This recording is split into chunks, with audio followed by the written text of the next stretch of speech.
ভগবান পাওয়া অত সহজ নয়। অনেক অনেক সাধুকে দেখেছি তপস্যার পর তপস্যা করে গেছে, ভগবান পায়নি। কিন্তু এখন এই যে চারিদিকে কেউ কৃষ্ণ কালিমা পেয়ে যাচ্ছে, কেউ আবার বাবা ভোলেনাথ পেয়ে যাচ্ছে, কেউ আবার মা তারা পেয়ে যাচ্ছে।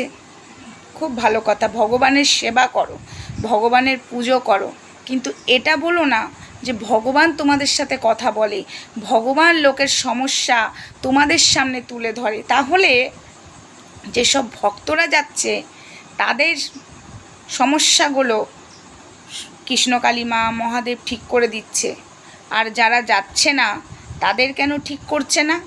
এটাই আমার প্রশ্ন। কেন ভগবান কি তাদের বেলায় দেখতে পায় না? অন্ধ কি বন্ধুরা? আমার কথা কি কোথাও ভুল মনে হচ্ছে তোমাদের? জগতের যা কিছু হচ্ছে সব কিছু ভগবানের ইশারাতে, ভালো